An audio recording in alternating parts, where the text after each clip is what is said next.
Today's Toy Spot, we are having a look at the DC Collectibles Batman the Animated Series figure number 24, Ra's al Ghul. A debated character still to this day of how you properly pronounce it. Some people have called him Ra's al Ghul, some people call him Ra's al Ghul, some people call him Ra's al Ghul. I'm willing to accept any one of those. I'm sure somebody will pick down below, well, that's not how you pronounce him, but you know what? We're having a look at Ra's al Ghul, number 24, the figure number 24 from the Batman the Animated Series line, and it comes to us from the folks over at DC Collectibles. Ra's comes with his mask, his original appearance look when he first appeared in the animated series. Comes with a slew of interchangeable hands. Doesn't come with the Lazarus Pit. Don't get your hopes up, he doesn't come with that, but he comes also with a display stand. Spin around the back of the package, nothing at all. Although that's not true, down below it says please retain this address for future records, for your records. I don't know why I'm going to keep this for. www.dccomics.com, head over there, check out some of the other stuff, DC related items that they're producing, as well as head over to www.comicshoplocator.com if you'd like to check out and find a local comic book store in your area. Spot's going to take a break, a much needed break, and get Ra's al Ghul out of packaging, but when we come back, we're going to get a better look at the figure. There's more heading your way, guys. Don't go anywhere. Ra's al Ghul comes with a pamphlet. It's pretty much the same pamphlet. It is the same pamphlet as the one we already had a look at with Zatanna. The one we already had a look at, well, this is actually the second figure that we're having a look at in a row. I just did the review of Zatanna. Go check it out. But the characters in this wave, according to the pamphlet, we got Batman and Phantasm, Commissioner Gordon, Ra's al Ghul, Zatanna, Etrigan and Clarion, Harley Quinn, Firefly, Anti-Fire Suit Batman, and Clayface. Still want to get that Clayface. Bang through that quickly. We'll put that to the side. Ra's al Ghul also comes with a very loose display stand. It doesn't even really stand up all that well. There would be a certain irony to the fact that I would almost need the figure to hold the stand up that's standing the figure. There is a 3/4 front and 3/4 back turn of Ra's al Ghul in designer of the way the character design is laid out here. Still really like these. I don't like that this is as loose as it is. It's a bit of a shame. However, it does seem like Ra's al Ghul does still stand relatively fine. He kind of has the dome look. They've given him a cape that basically just encapsulates the character. The irony to it, though, is that the cape itself doesn't sit completely flush to the ground. While you almost might think, okay, well, I'll just use the cape to hold and stand the figure up. Nope, the joke's on you. The figure actually doesn't stand on his cape. He stands still on his feet. The cape, I feel, could have been just a little bit lower, as if it seems to almost tease the fact that, no, you're perfectly fine. You're not perfectly fine, because the figure still has just a sliver of a distance further up that I feel like it should have been at least right to the bottom. If you're going to basically make this character completely imprisoned by his cape, at least go as far as to make the cape go all the way to the ground. That's a little small nitpick. It's nothing dire.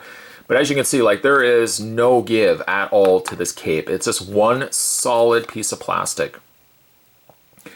I have to admit, though, it's kind of a cool cape, though, and I don't have a figure here to try it with it, but I would almost be inclined to take the cape off, yes, it is removable, and put it on a Batman character. Take it and maybe even put it on, like, New at Batman Adventures, which I should try. I'm going to give that a try. And it would just give a good overall finished look to the character. I think that would be pretty cool. But the cape is removable. Just simply take the head off of Ra's al Ghul, whatever you want to call him, and just slide the cape right off. As you can see right there, wardrobe-wise, it's very easy for him to put it on. He just basically just picks up his cape that's freestanding by itself. And there you have the regular Ra's al Ghul body underneath. We'll just revisit his head. There we go. And there is the figure there. Now, he's got a great look like this. Probably almost inclined to display him without the cape in all honesty, and all the more reason why I might then invest in getting a new Batman and putting the cape on him. I could even do, well, I guess there's no blue interior. I could probably do it on a classic Batman as well. There's Ra's al Ghul. His hands appear a little on the small side.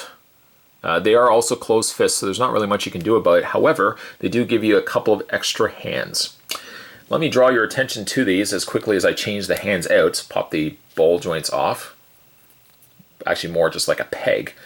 Plug that back into place. Apply a little bit of pressure. The reason why I'm changing these hands out, we'll just do partially open hands for both. Just for both. Why not? There we go.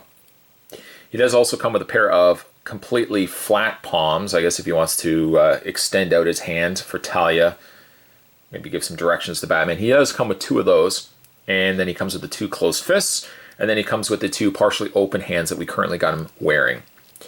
Now, to some debate, perhaps, his hands are partially open. It almost alludes to the fact that, once again, these figures could have potentially come with accessories, and maybe last-minute decision-making, they didn't end up coming with it. Because why would you give him partially open hands if he technically comes with no accessories? This, I think, would be a perfect time that he could have come with a sword or something, I think, in the vein of what you could imagine Ghul actually wielding. All the more reason why I think a sword would be perfect. Let's have a look at his face. Face is good. Very, very much like the original animated models. I love the dark areas around his eyes, as well as the whites on the sides of his hair. Liam Neeson, a perfect pick for Ra's al Ghul in the original Batman Begins. I'm sure that's no spoiler to... the movie's been out for, what, 10 years now? But I think the figure's face looks good. His mouth almost gets lost because there's not enough defined line to the mouth itself, that if you kind of look at it from a distance, it looks like he has no mouth. But the face is good. I like the face. He does have an alternate face as well, which is actually more so the original, how he first looks in the movie, kind of, or in the show, where he's got this devil mask on. The original Kenner released figure also had this same sort of mask going for it, and they've gone as far as to sculpt what could have been his face underneath, though the mask is not removable. We'll simply go ahead and take the head off once again. There we go. And we can revisit this. I guess you could probably, let's put the cape back on to get the full effect. You really have to kind of squish his arms and everything to get it back in there. There we go. And then you can put this over top. And there you have Ra's al Ghul, whatever you want to call him, with his mask on. Figure looks great. Just feeling like he was void of accessories. Bananas. You could also take the cape completely off as well and display Ra's al Ghul with the mask on also. Just put that once again right there. Put the mask on. Now the only downside though is putting it on the mask, as you see right here, it's going to leave a bit of a gap between where the mask ends, the cowl part or the side part of the mask, and where his shoulder starts. If you can get past that, it does look pretty cool. Though, still, I'd be more inclined to kind of display him with the Ra's al Ghul face. There we go. When it comes to your posability, Ra's al Ghul's head is on a ball joint, as you probably have seen a couple of times already. Shoulders hinge out.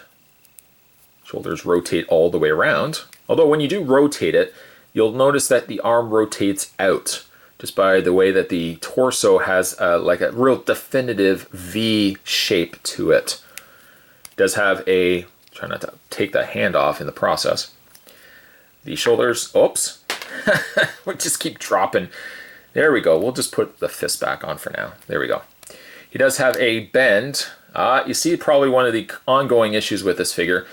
The bend of where the arm should bend ultimately kind of makes you apply pressure to where the arm attaches itself. So when you bend it, sometimes you might find yourself popping the arms off. And I actually had that happen a couple of times before. I didn't think it was going to happen during this review. Sure enough, it was shown and ended up being displayed here in the video. It does have a waist swivel. Legs go forward and back, out, bend at the knee, hinge, bend at the foot, and no apparent pivot. No pivot in the ankle itself. Of the recent figures, let's get them to properly stand, there we go. I would say in the last little while, Ra's al Ghul here is probably one of the better figures I've seen from the Batman animated line. I shouldn't really say that because really all of them have been all-stars. Although apparent issues long-term of displaying these guys, I found a lot of the ankles start going. Ankles and knees on these characters, these figures themselves, start to go after a course period of time. Which is all the more reason why, unless you have a really loose stand like I do, I would make use of these stands at pretty much at all times. Good figure, could have used a weapon, a sword of some sort. I like the cape.